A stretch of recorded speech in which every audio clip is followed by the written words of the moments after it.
Mallory had to sit on my couch and she was like, what did you think of this movie and me and all the other people in it? That's what I would have told them. Hey, welcome back to Undefined Therapy. And today we're going to be talking about the now becoming classic viral movie, Bird Box. I was sitting around on Christmas Day just hanging out with family members and they was like, have you seen the movie Bird Box? And I was like, no, I've seen the memes on Instagram and everything. They was like, we got to watch it. We got to watch it. So we watched it, and you had myself as a therapist, a computer engineer, a firefighter, and a registered nurse. We were all just sitting there, all just up into this movie. And then at the end, we just had this little powwow, and all of us had different theories. All of us took away different things. So I thought, hey, this is a mental health channel. So many people have seen it. I wonder if there are characters that they can relate to, or if they even notice what Netflix was doing with this movie. I felt like there's a lot of things that I took from it, a lot of things that was like behind the scenes where I'm like, oh, if you look at that with a second look, you might see some different things. And from those different things, I found 4 of them. Now, the 4 things that I felt were like kind of themes in it was fear, trauma, attachment, and healing. And I'm about to give y'all a little bit of context on each one of them. Now, of course, the big one was fear. I love that this movie just showed that if you have a little bit of fear, the whole world go crazy. Like literally, people will lose their minds, literally and figuratively. They're fearful. They will make those rash decisions. If people are fearful, they will have self-preservation to the end. You saw Douglas.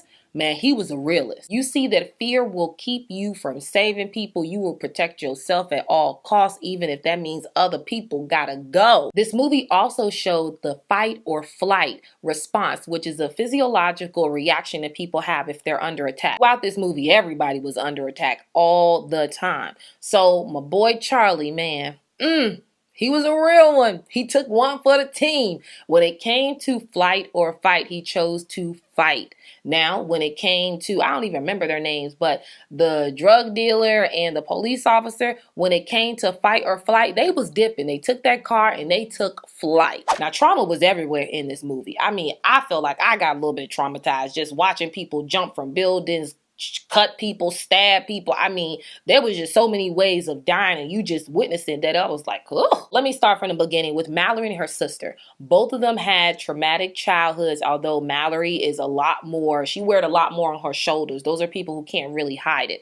But I like that they showed that siblings can grow up in the same environment, same house. They won't have the exact same experiences, but similar ones, and still come out very differently. Her sister was very optimistic, wanted to name the child, and Mallory's like, look, I don't even know if I'm gonna be a good mother. Like, let's just be honest. Now, as we saw throughout the movie, is that even though you had a terrible childhood and you have learned and picked up characteristics and behaviors that other people be like, bro, you need to calm down, it really can be used as an asset. If Mallory was the one to survive, listen, because of her growing up with bears, wolves, and lions and being treated the way that she was, I'm assuming that's how she was able to have that instinct, that fighting instinct, that will to survive, because she was a survivor from her childhood. And so she was just out there ready to go. She was able to move past that fear because of the trauma that she already had. So it wasn't really affecting her. You see how long it took her to even shed a tear because she was in shock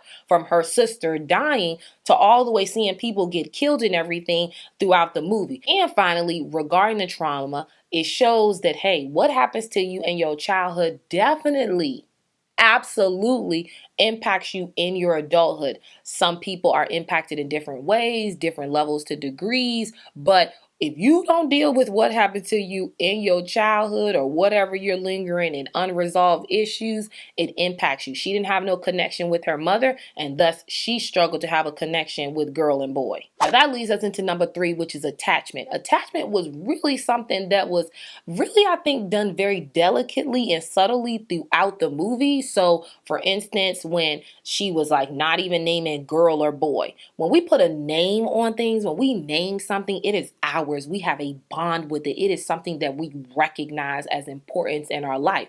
So for her, girl and boy could have been gone at any time. She could have been gone at any time. And if they were going to follow her rules of, hey, you protect yourself, you save yourself. Now, Tom tried to bust this bubble and said, hey, being a protector, if it was all about protecting, Mallory would have been A-okay. But Tom introduced to, that's a hard subject. Tom was out here telling her, look, they need a mother. And girl was like, look, she came out there, left the boat to save you. And Mallory like jumped down her throat, like, save yourself, don't come for me. Shows also that children, even if you don't name them, by being around and by caretaking, that there is a bond as well that's attached. It also showed that when you are trying to protect yourself, sometimes you are so blinded because you're trying to protect yourself, because you're holding people at an arm's distance, because you don't want to get hurt again. You don't experience that trauma. You don't experience that fear. You're not trying to keep repeating that cycle. She did not realize that she was denying girl and boy, even Tom, at sometimes an attachment with her. So even when you're protecting yourself, you can sometimes hurt others. And lastly was the healing. I